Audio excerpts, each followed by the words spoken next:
پلارانو میندو بچیم دی علماء ته حواله کړي، یا بچیم دی علماء ته حواله کړي. دا بچیم ځان نه وشړی ښه، کپڑے ولا لاس کې ورکا، بستر ولا ورکا. وای زه بچی چې د کور وزي دی به ډېر خفای، مورې تبم جاړي، دا بچی بم تا ته په شاشه ګوري جاړي با، خو مورې دا به برداشت کې او دا ورځ به رضان سره ولیکي انشاءالله. یو ورځ به راشي چې دی بچی بری د حفظ پګړی وخلی، تبم خاندي او دا زوی به دې خاندي انشاءالله. مورې غیږ به ته تو کې او ښکل به یې کې. مورې حافظ قرآن بچی به ویني، د حافظ مور بشي. مورې دا قرباني به ورکې. وای ربا په ما داسې ورځ راولي، ربا په ما داسې ورځ راولي، ربا چې زما د بچی د حفظ د ستربندي او د علم او ربا زه ورته ولاړ یم چې دا پګړی په خپلو سترګو وینم ربا، که بیا مرګ راولي نو راولي ربا، خو چې دا پګړی په دې خپلو سترګو راته وښیه ربا. مونږ یو ځای کې د ستربندۍ له لاړو، نو حافظانو کې یو حافظ قرآن وفات شوی و، نوم یې و لیس کې نوم و، پګړی یې وه خو وفات شوی و. هغه حافظ قرآن وفات شوی و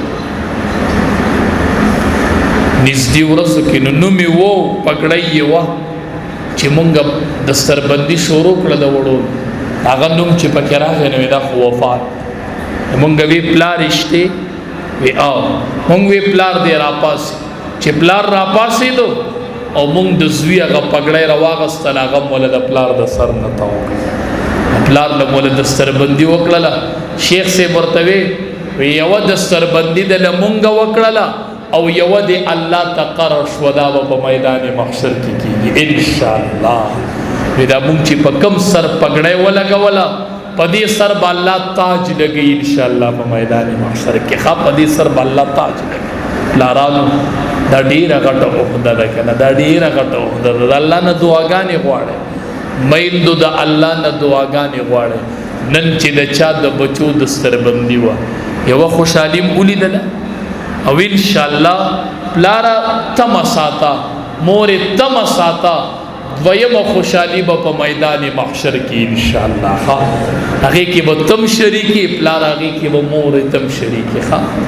اورنګزیب علمگیر چې و که نه دا بادشاه و، د بچی قرآن یاد، د پلار ته وی پلاره راشه زما د بچی نن د ستربندي ده، ته پکې شریک شي.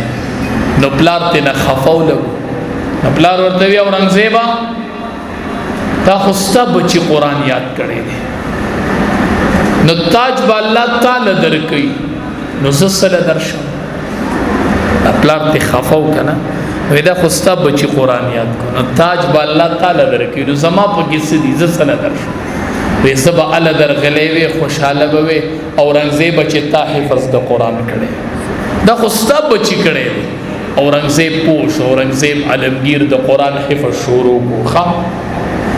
حفظ کوي داسې ورځ راله چې اورنګزیب علمگیر د قرآن حافظ.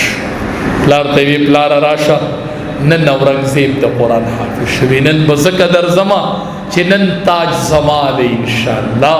په ما نوم ولګېد چې د اورنګزیب ته زما بچی او نن تا حفظ وکړو، انشاءالله تاج به زما په سر باندې دی.